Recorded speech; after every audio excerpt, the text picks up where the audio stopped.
എന്റെ പേര് അനന്തു. എനിക്ക് 10 വർഷം മുന്നേ ട്രൈക്കിസ്വാലത്തെ സർജറി കഴിഞ്ഞപ്പോഴാണ് അവർ പറയുന്നത് ഇനി ഒന്നും കൂടെ മാറ്റി വെക്കണമെന്ന്. ഇതൊക്കെ വേണ്ടി വരും. നിങ്ങൾ ഈ കാണുന്ന ഈ വീഡിയോ ഒരു സുഹൃത്തിന്റെയാണ്. 5 ലക്ഷം രൂപ അല്ലെങ്കിൽ ചിലപ്പോൾ അതിന്റെ ഇരട്ടി തന്നെ ആവശ്യം വരുന്ന ഓപ്പറേഷനാണ് ഇവർ പറഞ്ഞിരിക്കുന്നത്. അത്യാവശ്യമായിട്ട് ചെയ്യേണ്ട ഒരു ഓപ്പറേഷൻ കൂടിയാണിത്. എന്നാൽ ഇത്രയും പൈസ എടുക്കാൻ തക്ക സാമ്പത്തിക സ്ഥിതിയിലല്ല അവരിപ്പോൾ ഉള്ളത്. നിങ്ങൾ എല്ലാവരും മാക്സിമം സഹായിക്കുക. ഇവരുടെ ബാങ്ക് ഡീറ്റെയിൽസ് എല്ലാം ഞാൻ ചൂടെ ചേർക്കുന്നുണ്ട്. മാക്സിമം എല്ലാവരിലേക്കും ഈ വീഡിയോ ഒന്ന് ഷെയർ ചെയ്ത് കൊടുക്കുക. കാരണം അത്യാവശ്യമായിട്ട് ചെയ്യേണ്ട ഒരു ഓപ്പറേഷനാണ്. എല്ലാവരും സഹകരിക്കുന്നു ഞാൻ വിശ്വസിക്കുന്നു. ഇവരുടെ ബാങ്ക് ഡീറ്റെയിൽസും മറ്റു കാര്യങ്ങളെല്ലാം ഞാൻ ഈ വീഡിയോയുടെ ഒപ്പം തന്നെ ചേർക്കുന്നതാണ്. അപ്പൊ മാക്സിമം എല്ലാവരിലേക്കും ഷെയർ ചെയ്യുക. എന്റെ പേര് അനന്തു. എനിക്ക് 10 വർഷം മുന്നേ ട്രൈക്കിസ്വാല റീപ്ലേസ് ചെയ്തതാണെന്ന്. രണ്ടാമത്തെ സർജറി കഴിഞ്ഞപ്പോഴാണ് അവർ പറയുന്നത് ഇനി ഒന്നും കൂടെ മാറ്റി വെക്കണമെന്ന്.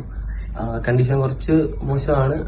ഇപ്പം കുറച്ച് ബുദ്ധിമുട്ടൊക്കെ ഉണ്ട് ഫാമിലിയിൽ, ഫിനാൻഷ്യലി ആണെങ്കിലും എന്തിനാണെങ്കിലും.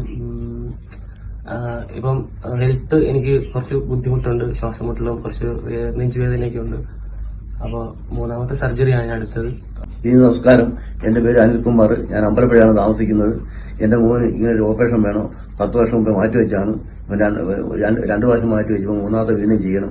അതിനുവേണ്ടി നാട്ടുകാരെ നിങ്ങളൊരു സഹായം ചെയ്യണം. ഞാൻ 10 വർഷം മുന്നേ സർജറി ചെയ്തപ്പം ഒരു 3 ലക്ഷം രൂപയുടെ ചെലവായിരുന്നു.